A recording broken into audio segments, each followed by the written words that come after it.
Gostaria que os irmãos abrissem a escritura na Epístola de Paulo aos Efésios, capítulo 4. Quero ler com os irmãos a mesma leitura que fizemos no início dessa reunião, do versículo 1 ao versículo 16. Vou pedir bastante atenção, um texto já bastante lido nesse ministério, mas com certeza o Senhor quer nos falar algo nessa noite ao nosso coração.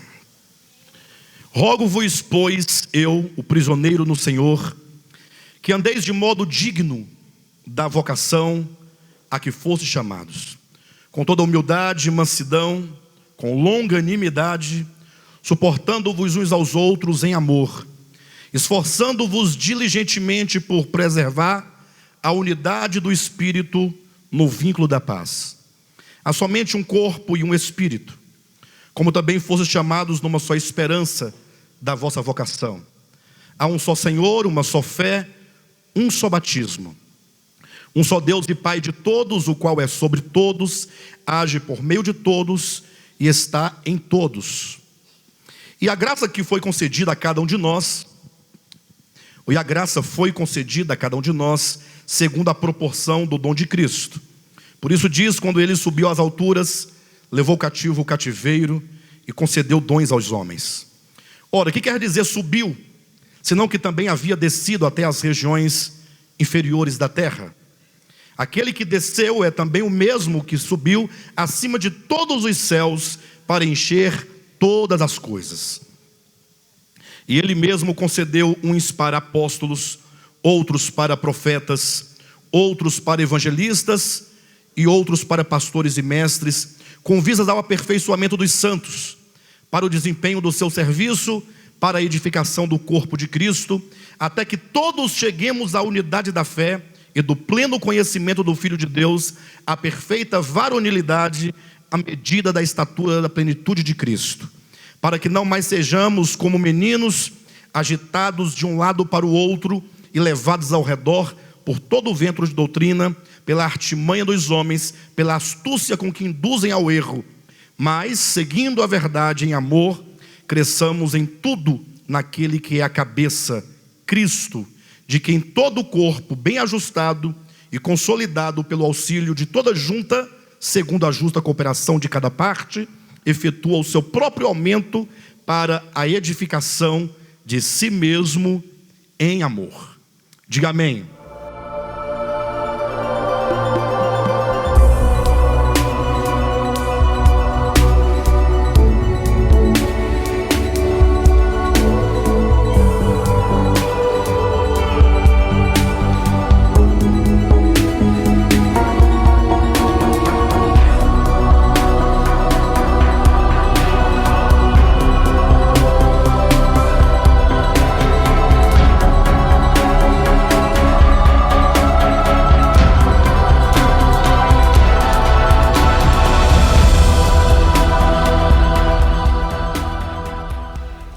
Que maravilha, né? Texto maravilhoso.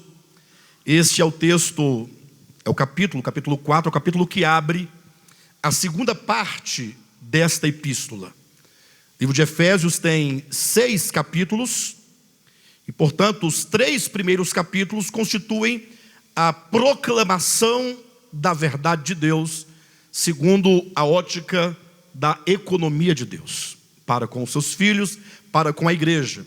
E a segunda parte, capítulos 4, 5 e 6, é a parte em que o apóstolo agora procura fazer uma aplicação prática para a vida cristã, a partir daquilo que ele proclamou nos 3 primeiros capítulos. A ideia seria que no capítulo 1, 2 e 3, nós teríamos o que se chama comumente de a ortodoxia, ou seja, é o ensinamento reto da verdade de Deus, porque está preso às questões doutrinárias da verdade. É o apóstolo Paulo ensinando a verdade de Deus sobre como Deus planejou a nossa história no que diz respeito à nossa salvação. Em contrapartida, na última parte, capítulos 4, 5 e 6, seria aquilo que se pode chamar de ortopraxia, que é a prática reta dos ensinamentos. Em outras palavras, nós somos convidados a refletir sobre o plano de Deus revelado para os santos apóstolos e profetas. E então nós somos, na segunda parte, convocados. Nós somos chamados a um despertamento para que a nossa vida, o nosso viver humano, nosso viver em família, nosso viver social e, sobretudo, nosso viver de corpo, de igreja, esse viver esteja de acordo, esteja em harmonia com a verdade anunciada. Dizia aqui na quarta-feira passada que eu tenho observado e pensado muito acerca de algo que tem incomodado muito o meu coração, desde quando o Senhor nos levou a começar a fazer uma leitura da Escritura numa perspectiva orgânica da verdade, como quem procura encontrar cada uma das verdades bíblicas dentro da experiência humana. Com respeito a encontrar e tocar as experiências negativas, porque a Bíblia ensina-nos sobre o pecado, sobre as trevas, não é? Sobre o problema do velho homem, isso é fácil de identificar na nossa vida essas coisas. Mas a Escritura nos apresenta coisas positivas, nos mostrando que nós fomos comprados por um alto preço, que nós fomos resgatados no nosso fútil procedimento, que o Senhor nos resgatou mediante a sua obra de redenção na cruz do Calvário para pertencermos a Ele. Fomos comprados, como diz Pedro na sua epístola, para sermos um povo de propriedade exclusiva, um povo santo, um reino de sacerdotes, para proclamar as virtudes daquele que nos tirou das trevas para a sua maravilhosa luz. E pensando então nessa experiência dessas verdades positivas, buscando inclusive essas experiências, eu percebi que existe um hiato, existe uma distância, às vezes muito grande, entre aquilo que se proclama como verdade e aquilo que se pratica no viver diário. Em outras palavras, o mundo cristão tem uma certa proclamação daquilo que Deus quer, mas na hora de viver o espírito do Evangelho, nós sentimos profunda dificuldade e não raras vezes nós vivemos muito mais em uma manifestação da velha natureza do que numa manifestação da nova natureza. Por isso, quando o Senhor nos chamou para pensarmos acerca da verdade orgânica do Evangelho, é tentar compreender as Escrituras dentro da nossa experiência prática de vida. É buscar uma experiência de novo nascimento, uma experiência de salvação, uma experiência de reino de Deus.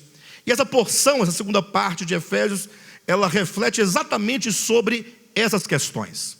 Antes de eu começar a fazer a abordagem rápida aqui desse capítulo 4 do que nós lemos, quero lembrar os irmãos que no capítulo 1 do livro de Efésios, o apóstolo Paulo faz a grande proclamação acerca das bênçãos espirituais das quais nós somos alvo. Ele começa dizendo: bendito Deus e Pai do nosso Senhor Jesus Cristo, que nos tem abençoado com toda sorte de bênçãos espirituais nas regiões celestiais em Cristo Jesus. Ou seja, ele fala que nós, aqueles que fomos chamados para servir a Cristo, nós somos alvo de bênçãos espirituais. Ou seja, nós não somos pessoas desprovidas, nós não somos meros aventureiros, nós não estamos aqui simplesmente tentando realizar algo que para nós seja impossível. Se pensarmos no que Pedro disse na sua segunda epístola, ele vai dizer que todas as coisas que nos conduzem à vida e à piedade também já nos foram dadas por Cristo Jesus. O que nos falta talvez seja exatamente aquilo que Paulo orienta a Timóteo, dizendo: toma posse da vida eterna. Ou seja, tomar posse dessas bênçãos. E a maneira de tomar posse dessas bênçãos é primeiramente conhecendo essas bênçãos. Ou seja, nós não conhecermos as bênçãos que nos foram dadas gratuitamente pelo Senhor, dificilmente nós vamos ter um reconhecimento delas. Então a primeira coisa a se fazer é querer conhecer profundamente essas bênçãos. Senhor, eu preciso conhecer essas bênçãos espirituais, para que a nossa vida cristã tenha um sentido, não seja aquela vida cristã vivida apenas no costume de ir congregar, e de cantar uma canção ou outra, ou fazer uma ou outra atividade espiritual, mas que cada um possa se entender como sendo um chamado por Cristo para cumprir o alvo para o qual fomos chamados. Nós temos que ter uma meta, precisamos de ter um propósito. Vida cristã, quando se esquece ou se deixa de lado o propósito da vida cristã, passamos a viver negligentes, ficamos fracos, começamos a deixar que outras coisas ocupem o nosso coração, a nossa alma, e assim vamos nos esfriando, nos distanciando. Por quê? Porque eventualmente se perde o objetivo da vida cristã. Vida cristã não consiste em meramente congregar, ou ofertar, ou cantar umas canções, ou ouvir uma outra pregação, ou ir a um encontro, a uma comunhão. Tudo isso são apenas meios que nós nos utilizamos, são ferramentas que nos ajudam a caminhar em direção ao nosso alvo. Fico imaginando naquele tempo, ali no primeiro século, segundo século da era cristã, quando os cristãos de então não tinham os templos ou os locais de reuniões que existem hoje. Aqueles primeiros cristãos que não tinham a igreja organizada como se encontra hoje, não tinham os meios que a igreja possui hoje.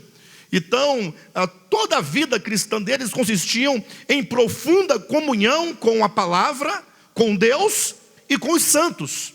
E isso debaixo de muita opressão, de muita perseguição.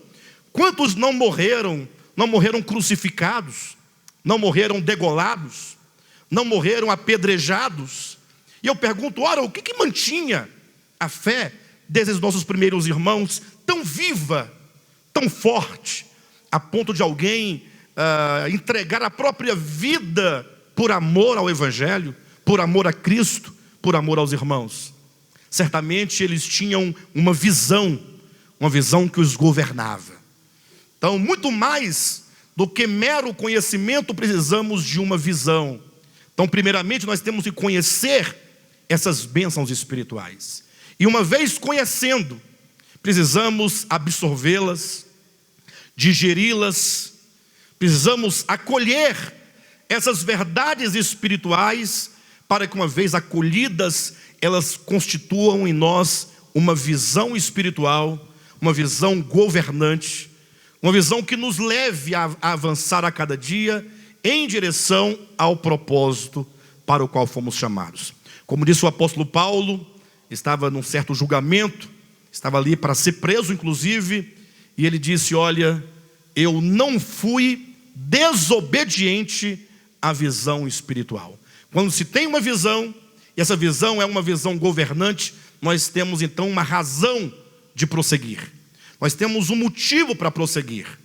Talvez você esteja um pouco cansado, talvez você esteja um pouco desanimado, quem sabe talvez você esteja como aquela ovelhinha lá da parábola das 100 ovelhas, da parábola do bom pastor em Lucas capítulo 15, desgarrada. Porque na nossa vida, aquela ovelhinha, pense comigo, ali comendo graminha com as outras, mas ovelha, ela precisa de muito cuidado, e quando qualquer falta de percepção, um pouquinho ela vai saindo, e vai desagregando das demais, e vai saindo de perto das demais, e vai comendo uma graminha aqui, outra ali, um atrativo aqui, outro atrativo ali, quando menos espera, que ela procura o rebanho. Cadê o rebanho? A ovelhinha está desgarrada, talvez cai num buraco, quebra uma pata, fica ali doente, fraca, mas aleluia, porque nós temos um supremo pastor, nós temos um bom pastor. O bom pastor sempre nos resgata, amém? O bom pastor conhece todas as suas ovelhas, e mediante uma ministração dessa, o bom pastor usa a mensagem, a palavra, para resgatar, para trazer de volta o coração, trazer de volta a alma, trazer de volta o sentimento, trazer de volta o desejo. Então é preciso ouvir com bastante atenção, compreendendo essas bênçãos espirituais que o Senhor já nos deu mediante a sua graça. O apóstolo Paulo anuncia, basicamente, alguns pontos. Eu vou apenas enumerar, se os irmãos quiserem. Leiam em casa depois, o primeiro capítulo de Efésios, o segundo capítulo, o terceiro capítulo. Ele fala que o Senhor, Ele nos predestinou e nos elegeu para sermos santos e irrepreensíveis perante Ele. Ou seja, é como que dissesse, a nossa vida não é um acidente. O Senhor nos conheceu antes da fundação do mundo e já estabeleceu um plano, um projeto para cada um de nós. No tempo veio o Senhor Jesus e nos redimiu, porque em razão do pecado, em razão da queda, mesmo aqueles que foram eleitos e predestinados pelo Pai, acabaram caindo também no pecado, e veio o Senhor para efetuar uma obra de redenção. Cristo veio para ser o Cordeiro de Deus, o sacrifício substituto. Ele veio para substituir o pecador, para assumir a sua culpa, assumir o seu pecado, e então pagar o preço do pecado pelo homem. Diz a Escritura que o salário do pecado é a morte. E o Senhor, portanto, Ele sofreu essa morte vicária pela vida de cada um de nós. E não somente sofreu essa morte, mas como uma terceira bênção. A primeira, o Pai nos escolheu e nos predestinou para Ele. Aí vem o Filho, e então Ele nos resgata mediante a sua morte na cruz do Calvário. Por meio da morte o homem pode voltar a Deus, ele pode se reconciliar com Deus, porque a obra de redenção gera uma visão clara dentro do coração do homem acerca do amor do Pai, e isso cura e restaura toda inimizade dentro do homem. Mas também é dito que o Espírito Santo nos foi dado como penhor e como selo da nossa salvação eterna. Então veja que o Deus triuno, Pai, Filho e Espírito Santo, completamente empenhado pela sua vida, completamente empenhado pela sua salvação, completamente empenhado pela sua saúde espiritual, para o cumprimento do plano de Deus. Então no capítulo 1, ele mostra inicialmente essas três bênçãos, e isso afeta muito o aspecto individual. O Senhor elegeu a Vera, predestinou a Vera, sim ou não? O Senhor elegeu a Rosirene, predestinou a Rosirene. Está no capítulo 1, versículo 4 e 5. Então quando diz que o Senhor elegeu e predestinou, quer dizer que Ele já preparou o seu futuro de antemão. Agora, Cristo veio ao mundo morrer pelos nossos pecados, e Ele morreu pelos pecados da Vera, sim ou não? Morreu pelos pecados da Rosirene, os meus pecados, cada um de nós. Podemos olhar essas bênçãos de uma maneira individual. Porém, o capítulo 1 não se encerra de modo individual, porque é dito que todos esses eleitos, eles agora formam um homem coletivo, formam uma unidade, formam o corpo de Cristo e formam a igreja. E esse é o ponto central que eu quero que os irmãos reflitam comigo, porque adorar a Deus e exaltá-lo pelas bênçãos individuais, alguém pode falar assim: o Senhor me elegeu e me predestinou. Isso traz alegria para dentro de nós. Você fica feliz, alegre, grato ao Senhor, porque Ele tem um plano na sua vida. Mas não é esse plano como dizem, não, é um plano eterno na sua vida. Você glorifica a Deus pela obra de redenção? Sim ou não? Glória a Deus. Que Ele te deu o Espírito Santo como selo e como penhor da sua salvação? Que maravilha. Agora, neste ponto, quando nós passamos por esses três momentos da eleição, da redenção e efetivamente de chegarmos à iluminação, selo e penhor do Espírito Santo, aqui começa toda a nossa experiência cristã. E Deus, na sua infinita sabedoria, conhecendo o seu coração, o meu coração, conhecendo a nossa profunda dificuldade, sabendo que todo o problema do homem, mesmo do homem redimido, é o problema do egoísmo. O egoísmo é o fundamento, é a origem, é a causa da queda do homem. É o desejo de ser independente. Ora, se o homem desejou ser independente de Deus, que dirá independente do outro homem? Por isso que nós vivemos no mundo que nós vivemos, esse mundo caído, esse mundo perverso.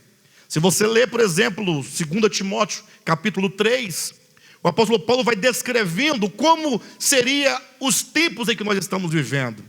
Ele diz, olha, os últimos tempos serão tempos difíceis, porque os homens serão avarentos, amantes de si mesmos, amantes dos prazeres, desobedientes aos pais. E ele vai traçando todo um perfil psicológico e espiritual do homem dos últimos dias.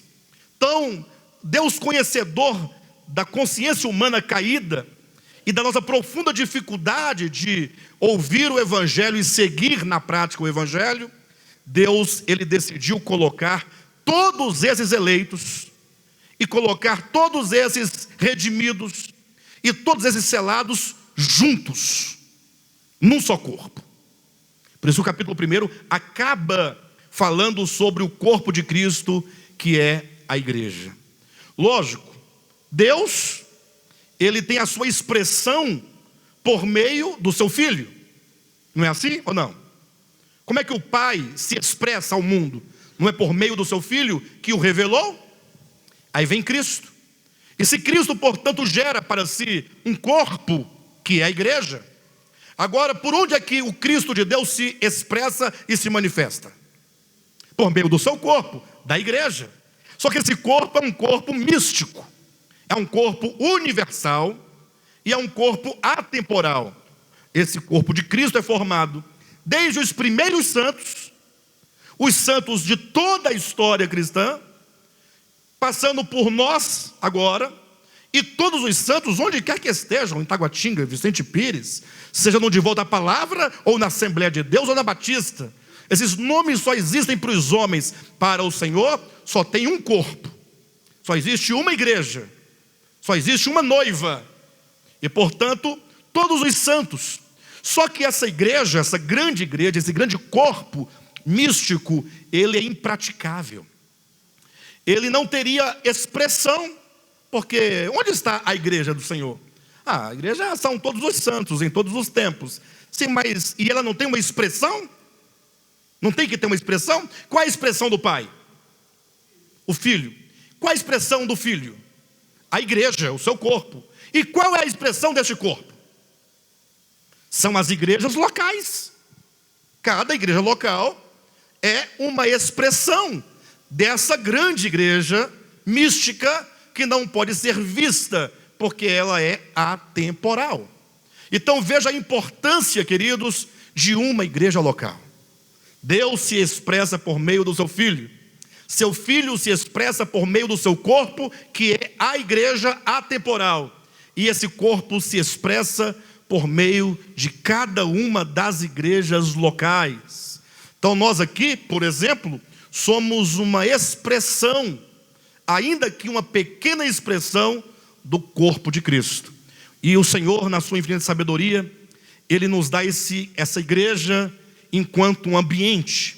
A igreja local é um ambiente de crescimento.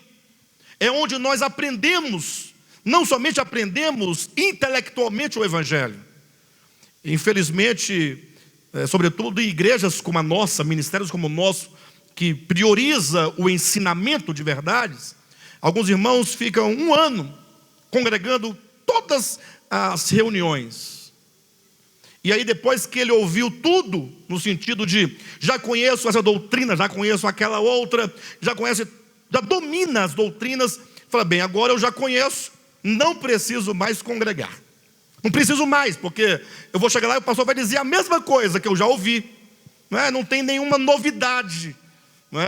Seria mais ou menos, se pegássemos a escola, por comparação, seria, não, eu já me formei, estou formado.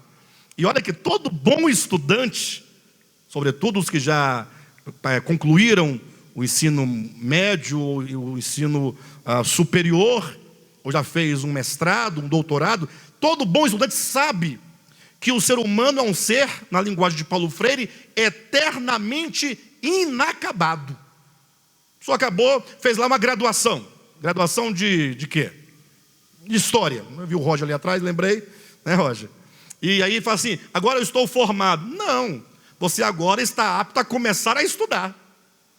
Você agora começou a vislumbrar um horizonte. Agora você vai começar a aprender. O conhecimento é muito profundo.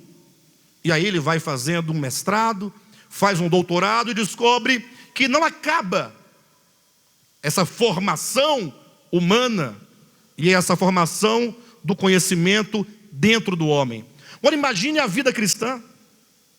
Pastor, então quer dizer que as verdades não se esgotam? Não, não é que ela não se esgota. Possível que você já estude. Não, eu tenho um bom domínio das verdades bíblicas. Mas a igreja não é meramente uma escola. A igreja tem, talvez, essa nuance do ensino, que é nos levar a conhecer as verdades bíblicas, que ensina as verdades bíblicas. Mas, sobretudo, a igreja é um ambiente de crescimento espiritual. É um ambiente onde o nosso ego é tratado. É um ambiente onde o nosso coração é tratado. E muitas vezes, por ignorarmos a função pedagógica da igreja, muitas pessoas, ao encontrarem o primeiro empecilho nas suas relações de igreja, falam, vou mudar de igreja. Porque encontrou um problema. Porque a Vânia fica ali me olhando com a cara feia, não fala comigo, passa por mim, não me cumprimenta, pastor nunca me visitou na minha casa, e esse louvor é muito alto. Então eu vou procurar uma igreja. Aí ele vai para outra igreja. Chega lá e descobre que é a mesma coisa. Os problemas podem ser diferentes, mas sempre vai ter uma dificuldade ou outra. Você nunca vai encontrar a igreja perfeita. Pode falar igual o outro, né? O indivíduo chegou na igreja e falou, pastor, quero congregar aqui. Passei por várias igrejas, nunca deu certo. Tomara que essa seja a última. Aí o pastor disse, olha, se você estiver atrás de uma igreja perfeita, certamente você não vai encontrar. Toda igreja tem seus problemas, porque são pessoas.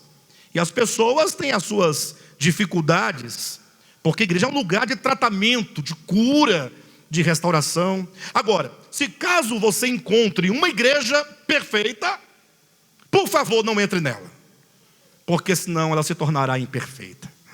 Ou seja, você vai ser um imperfeito entrando na igreja perfeita, você vai estragar aquela igreja. Então, não entra não, porque a igreja está muito boa. Bem, por todos os efeitos, eu quero dizer que a igreja local é um lugar onde nós aprendemos a tratar com todas as diferenças do pecado.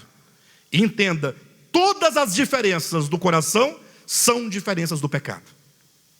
Eu não me refiro a diferenças de cor de cabelo, de olhos. Não, nada disso. Eu quero dizer as diferenças do coração. Quando eu olho para aquele irmão e eu sinto um certo desprezo. Às vezes não sinto desprezo, mas eu tenho uma certa indiferença. Ou seja, não tem desprezo, mas também não tem cuidado, aí tem indiferença. Ou às vezes congregar, imagine você, em nome de Jesus, numa congregação, num lugar em que tem uma outra pessoa que também congrega lá, e aquela pessoa é o calo no seu pé, aquela pessoa é uma dificuldade na sua vida, porque talvez ela cometeu um grande mal contra ti no passado, e você fala assim, e eu vou ter que ficar aqui no mesmo ambiente? É porque Deus nos coloca para nos tratar. Por isso o capítulo 2 de Efésios, eu passei pelo primeiro, mostrei as bênçãos, terminando com o corpo. O capítulo 2, ele fala sobre a revelação do mistério.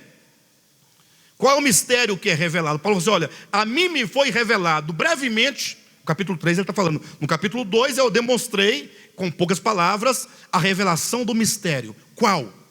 Deus em Cristo. Olha que maravilha. Olha o que é o Evangelho. E não é sem razão que o Evangelho é chamado de a palavra da reconciliação. Ou é chamado de um ministério da reconciliação. É dito que Deus, em Cristo, Ele desceu dos céus e na cruz, Ele estava ali reconciliando consigo mesmo todos os povos, judeus e gentios. E aí usa uma expressão interessante, Ele nos aproximou. Ora, se é dito que Ele nos aproximou, é porque nós estávamos o quê? Distantes de Deus, distantes uns dos outros, porque o pecado desagrega, o pecado separa, o pecado destrói. Então ele fala que Ele trouxe pela cruz, por meio do seu sangue, da sua morte, todos os povos para si, para constituir todos os homens um só corpo com Deus. Não é nem um corpo de Cristo. Um só corpo com Deus fala de uma unidade do homem, com toda a criação, com todo o cosmo, e com a vida que vivifica e cria e gera o cosmo, com Deus, com seu Espírito. É uma harmonia plena de espírito, de alma e de corpo. Destruindo, diz o texto, a parede que estava no meio. Aí diz, vírgula, a inimizade que o pecado causa. Então veja que o Evangelho, ele propõe o quê? Reconciliação. Talvez ele esteja glorificando, porque o Senhor me elegeu, glória a Deus, o Senhor me predestinou, o Senhor me redimiu, o Senhor me selou, e eu tenho penhor do Espírito. Puxa, que maravilha! São bênçãos espirituais. Devemos sim glorificar a Deus por elas. Agora, o Evangelho avança, diz: o Senhor, mediante a cruz e o seu sangue, destruiu toda inimizade. Capítulo 3, ele traz essa tônica, dizendo que Deus revelou ao apóstolo Paulo que todos os homens, aí ele vai começando falando, judeus, porque os judeus tinham um orgulho muito grande por serem descendentes naturais de Abraão, de Isaac, de Jacó, né? Por eles serem há tanto tempo os oráculos divinos, ou eles conterem, receberem os oráculos divinos. Agora Paulo fala, mas também reuniu os gentios. Pensa num golpe que os judeus sentiram. Você pensa que foi fácil para eles aceitarem? Você acha que foi fácil para a igreja primitiva de Jerusalém aceitarem os cristãos gentílicos? Foi difícil. Leia Atos dos Apóstolos e você vai ver a crise que a igreja vivia de receber um irmão gentil. Os cristãos de Jerusalém não raras vezes consideravam os gentios convertidos a Cristo como semi-cristãos, meio cristãos. Eles entendiam que eles, judeus, eram cristãos plenos. Mas um gentio, eles pensavam, nunca vai poder ser um cristão completo, porque eles não têm a circuncisão, porque eles comem carne de porco. Veja que eles continuavam ainda cultivando no coração o quê? Inimizade, diferenças, separação. E Paulo fala, não. E não somente judeus e gentios, mas também os bárbaros. Os bárbaros são aqueles povos que, do ponto de vista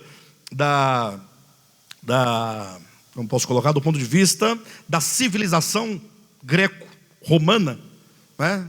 Civilização grega, sobretudo, era aqueles povos que não tinham alcançado aquele grau de civilização, não conhecia ainda a sociedade organizada. Eles então eram homens que ainda lutavam muito e brigavam muito e não tinham bons costumes como tinham, no caso, os europeus de então. Mas então fala, não, os bárbaros também. Aí Paulo ainda inclui os citas, que eram mais bárbaros que os bárbaros, os piores.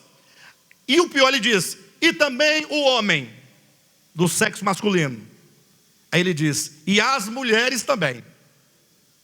Aí ele diz, no corpo de Cristo não tem homem, não tem mulher, não tem grego, não tem judeu, não tem bárbaro e nem cita. Porque no corpo de Cristo, Cristo é tudo em todos. Essa é a visão espiritual. Então o Senhor maravilhosamente nos colocou num ambiente para sermos cuidados. E precisamos urgentemente, queridos, vencer o que a religião por tanto tempo nos legou. Qual foi um dos grandes legados que nós recebemos e que isso mata aos poucos o corpo de Cristo quanto à sua prática. Foi quando a igreja romana, ela estratificou os cristãos em duas categorias: o clero e os leigos. O clero seriam aqueles sacerdotes profissionais, né? Seriam aqueles profissionais da Bíblia, os profissionais da oração, os profissionais do culto. E os leigos, coitados, eles iam lá receber a bênção desses homens. De sorte que eles diziam e entendiam, até hoje entende assim, que é na mão do clero que estão todas as bênçãos de Deus. Eles entendem que, no caso, o padre é um sacerdote de Deus, e como tal, ele tem bênçãos, ele tem os sacramentos. E como os leigos, que é a maior parte do povo, não são sacerdotes, segundo esse entendimento, então o povo depende de ir ao clero, ao padre, para receber essas bênçãos: o sacramento do casamento, o sacramento da hóstia consagrada, o sacramento da extrema unção, o sacramento, são 7 sacramentos. E isso matou a função dos membros do corpo de Cristo. Se você é membro desse corpo, você tem função. E como tal, você tem que estar vivo, ativo, sabendo que o cuidado na igreja depende de todos. Nunca pense ou confira ao pastor da sua igreja nenhum tipo de atribuição de cuidado que seja única e exclusiva dele. Isso é coisa lá da Igreja Católica Romana, que passou fortemente para as igrejas reformadas e que entrou tranquilamente, sem nenhum questionamento, nas igrejas evangélicas, e que está a todo vapor nas igrejas neopentecostais. E nós, como temos essas origens, trazemos essa tendência de ficar achando que você vai ao culto para ouvir uma palavra e ir embora. Não, precisamos compreender o significado profundo de uma igreja local, enquanto a expressão do corpo de Cristo, que é a expressão de Cristo, que é a expressão do Pai. Entender essa questão. A igreja é um lugar onde, como diz o apóstolo Pedro, todos nós somos sacerdotes de Deus. Todos, homens e mulheres.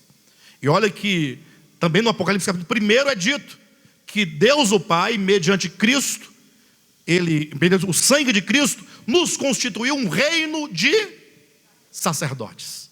Então é preciso que cada um entenda: eu fui eleito e predestinado por Deus. Eu fui redimido pelo sangue de Cristo. Eu recebi o Espírito Santo enquanto selo e penhor da minha salvação.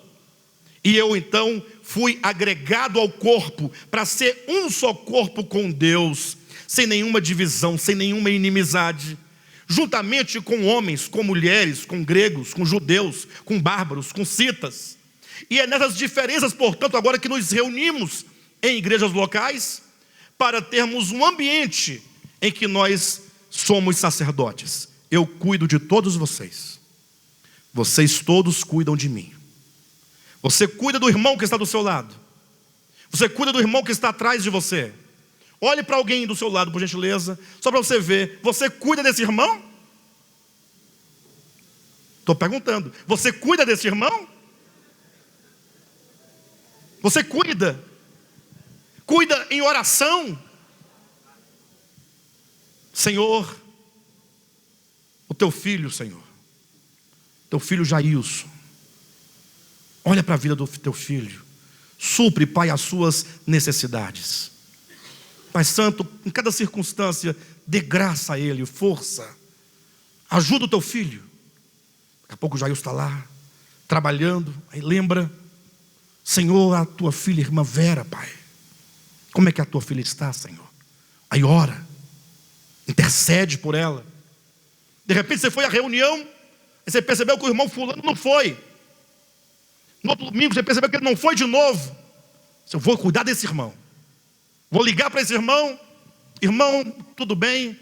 Olha, eu estou te ligando, não é para cobrar nada, para dizer que você faz muita falta, e que nós estamos orando por você, para que você encontre força ao tempo, ou o que quer que seja, o mais rápido possível, para nos ajudar a interceder uns pelos outros, a cuidar uns dos outros, a suportar uns aos outros, a viver a vida comum da igreja.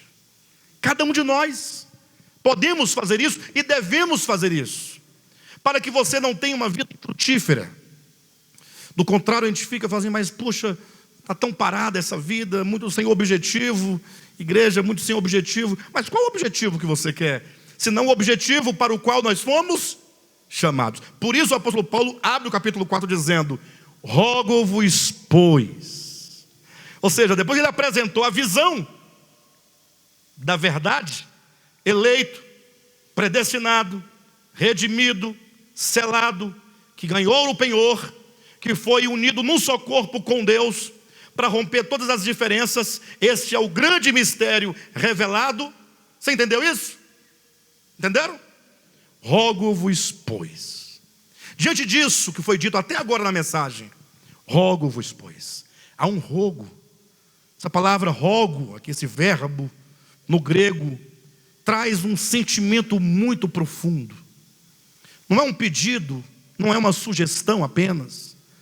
É como quem dissesse: olha, em nome de Jesus, vocês precisam sentir essa necessidade profunda como eu sinto, como uma dor interior, de uma extrema urgência, de começarmos a viver a vida cristã, como o Senhor preparou para vivermos.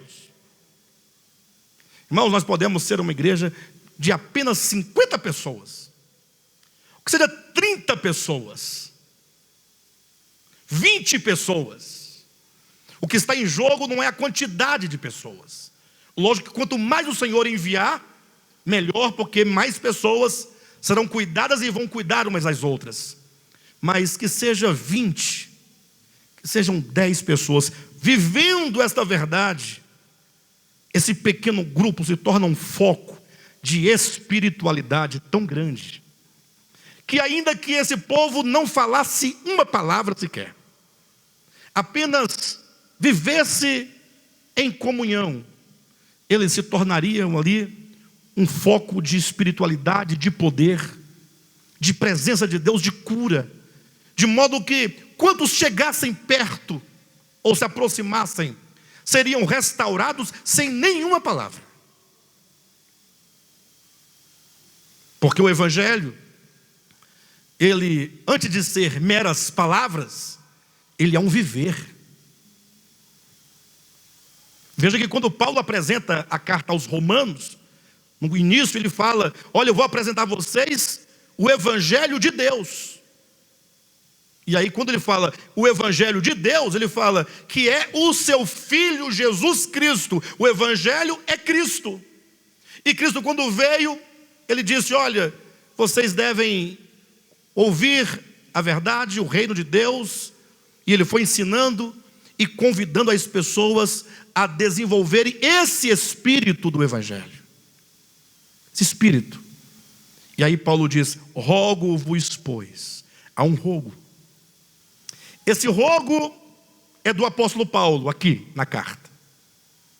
Agora esse rogo é meu. Eu rogo a vocês.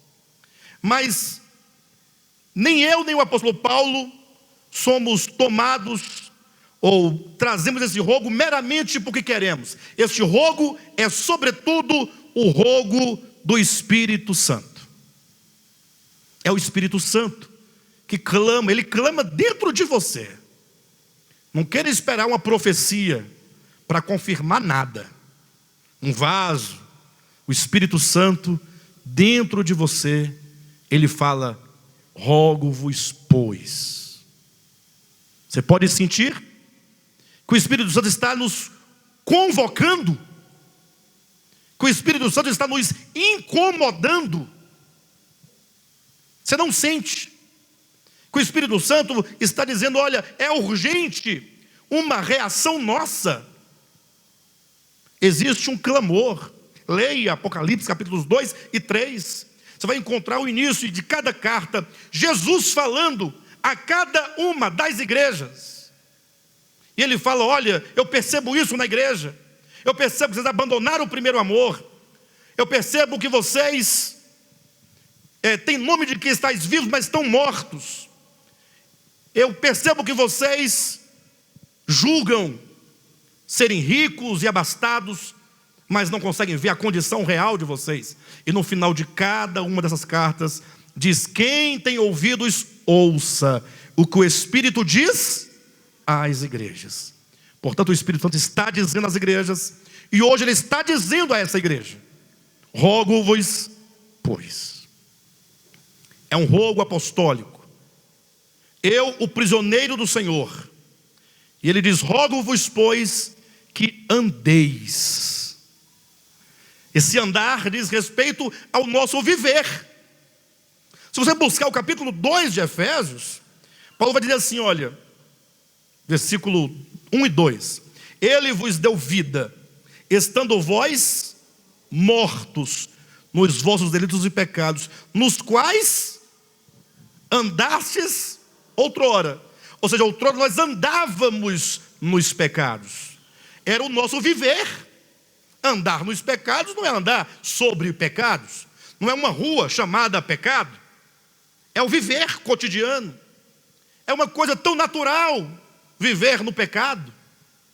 Agora que nós fomos redimidos, agora eu rogo a vocês que andeis, que vivais de modo digno da vocação a que fostes chamados.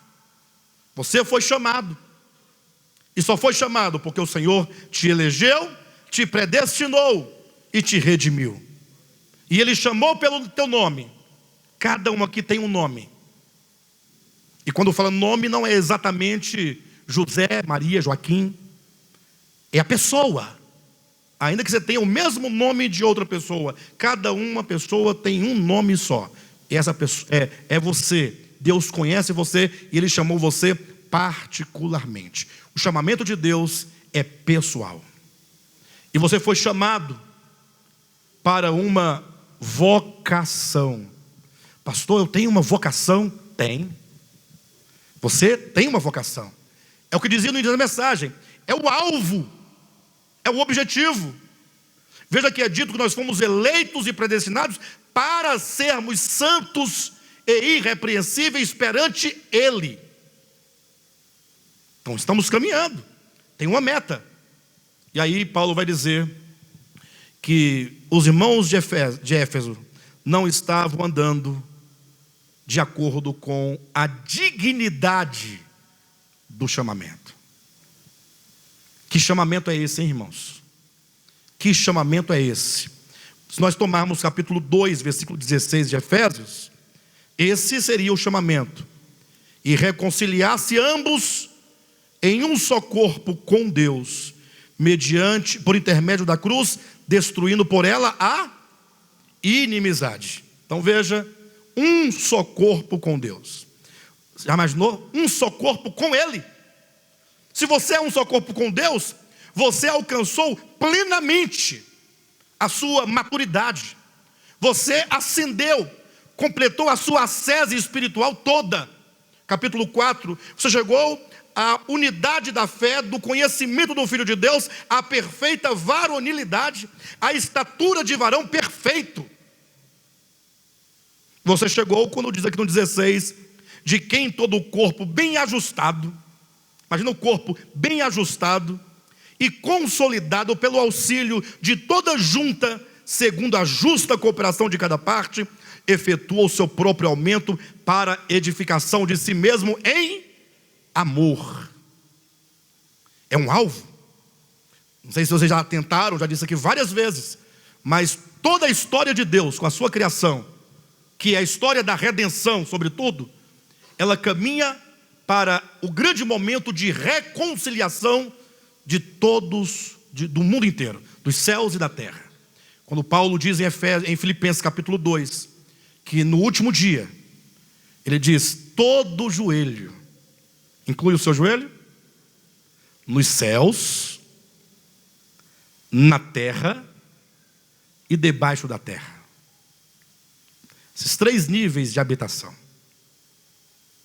E toda língua, inclui a sua língua, nos céus, na terra e debaixo da terra. Todo joelho há de se prostrar diante de Cristo. Esse é o momento de plena reconciliação. Nesse momento não terá nenhuma inimizade, jamais. Tudo terá sido vencido. E toda língua confessará que Jesus Cristo é o Senhor. Toda língua, anjos, homens, todos os seres, não com culto artificial, mecânico, mas todos confessando. A confissão parte de um coração que compreendeu, que entendeu e que não somente conheceu, mas que também reconhece, todos dizendo: Jesus Cristo é o Senhor. Nenhuma força contrária, nenhuma resistência, nenhum sofisma, nenhuma treva, nenhum engodo, tudo vencido. O universo completamente consolidado, ajustado. Como diz em Efésios capítulo 1, na dispensação da plenitude do tempo, todas as coisas nos céus e na terra convergindo para um único ponto: Cristo Jesus. Ele é a centralidade de tudo. Ele é o centro, o epicentro, de onde tudo brota, tudo emana. E todas as mentes, todas as consciências, todos os corações de anjos, homens e qualquer criatura que possa haver, convergindo para Ele, cada vez mais perto, gravitando, vivendo por meio dEle. E Ele não somente como centro, mas Ele como a universalidade, porque Ele subiu acima de todos os céus para encher todas as coisas. Que coisa maravilhosa! Nossa vocação, fomos chamados para isso. Mas algumas coisas nos impedem, não é? Quando Paulo diz assim: olha, rogo-vos eu, prisioneiro do Senhor Jesus, que andeis de modo digno da vocação a que foste chamados, com toda a humildade e mansidão, com longanimidade, suportando-vos uns aos outros em amor. São características que precisam ser almejadas. Pode ser aqui nesse ministério ou em qualquer ministério. Se você estiver buscando outra coisa que não for esse crescimento espiritual, né? Como diz, até que todos cheguemos à unidade da fé. Todos, ninguém de fora, ninguém. Mas não os músicos, todos, nenhum ficando de fora, todos chegando a essa unidade de fé e do conhecimento de Cristo Jesus. As professoras do ministério infantil, todas, os professores, os irmãos que servem na tesouraria, que servem olhando os carros, os irmãos que cuidam, né, das questões práticas do partir do pão, do batismo, todos os membros, nenhum, até o que chegou por último, todo mundo se ajustando, todo mundo no crescimento da fé, do conhecimento, desenvolvendo a humildade, a mansidão, a longanimidade, todos suportando uns aos outros em amor. E para tanto temos que entender que é preciso de um grande esforço.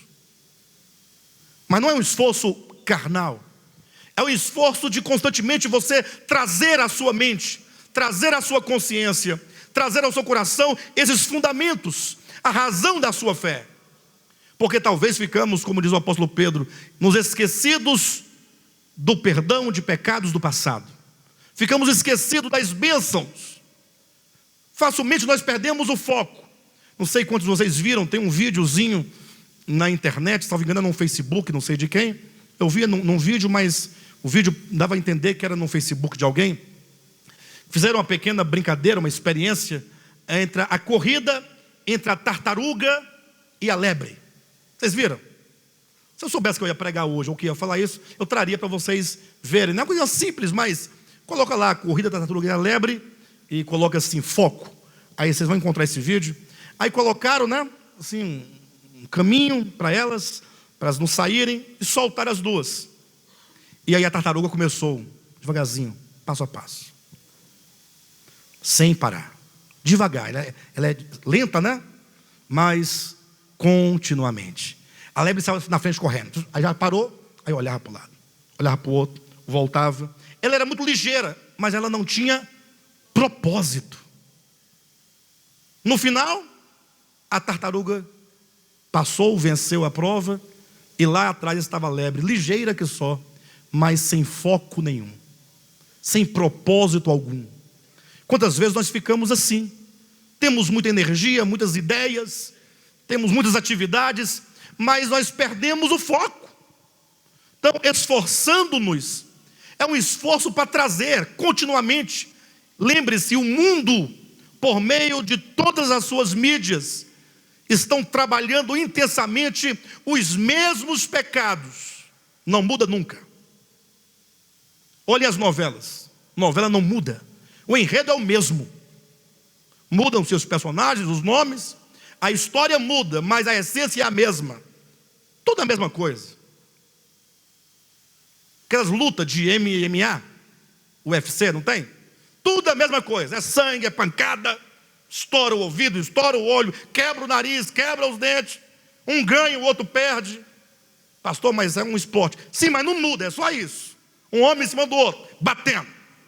Uma mulher em cima da outra, batendo. Tem que bater, tem que bater. Tudo bem que você gosta de assistir, mas o que muda de tudo isso? Toda luta é igual.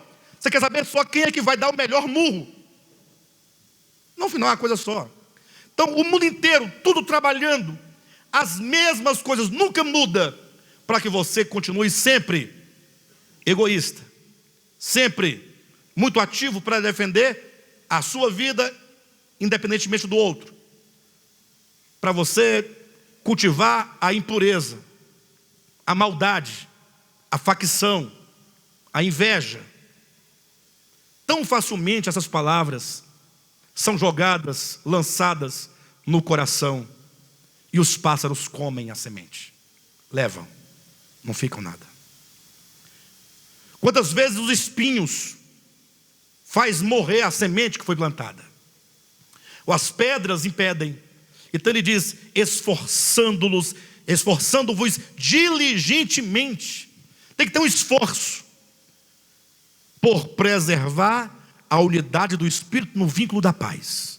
Para você preservar a unidade, porque o Evangelho é unidade, é reconciliação, você vai ter que ter um esforço. O esforço de quê? De trazer à memória constantemente essas bênçãos espirituais, que começando no aspecto individual, elas terminam no coletivo, o corpo de Cristo, a igreja. Tem que ter um esforço. Um esforço para que você entenda que você não tem um espírito para você, individual. Há um só espírito. O mesmo espírito que me vivifica é o mesmo que vive você. O mesmo sopro divino, o mesmo alento divino, a mesma vida divina. Olha que coisa maravilhosa. É aquele ramo na videira que fica pensando assim, não preciso dessa seiva véia não. Essa seiva véia que vem desse tronco velho aí não. Eu sou um ramo que posso muito bem viver por mim mesmo. Aí Jesus fala, a videira responde, né, para o ramo, sem mim nada podeis fazer. Temos que desenvolver esse espírito de corpo, esse espírito de dependência, de necessidade uns dos outros. Por isso ele diz, há um só espírito e há um só corpo, como também fossem chamados numa só esperança. Há um só Senhor, há uma só fé e um só batismo. Engraçado que esse texto, falando uma coisa dessa, as pessoas ao lerem criam uma discussão e uma divisão. Quando diz aqui um só batismo, aí um fala, isso aqui é por imersão. Se for por aspersão, não serve, não. É por aspersão. Aí surge a igreja da imersão, a igreja da aspersão. Estavam juntos outrora. Aí dividiram, criaram uma parede no meio de inimizade, não podem caminhar juntos, porque o texto mal lido e mal compreendido, que dizia exatamente o oposto disso que não estou falando, gerou a divisão. Falou, não, gente, nenhuma parede entre nós. Um só batismo quer dizer, você é participante da mesma morte e da mesma ressurreição que Cristo, e que eu, e que todos os homens. Todos que creem em Cristo são batizados na morte de Cristo e na ressurreição dele. É a morte e ressurreição de Cristo que me torna participante das bênçãos da redenção. Por isso eu não posso achar que o Jailson não vai participar comigo, como se porventura ele tivesse um outro batismo, numa outra morte, numa outra ressurreição, ou ele fizesse parte de um outro corpo, tivesse uma outra fé. Paulo fala, não, gente, e no final ele diz, e um só Deus e Pai de todos. Olha como o evangelho só agrega, nunca divide, o qual é sobre todos e está em todos. A vida cristã é um caminho, queridos, é um caminho. Quanto precisamos entender isso?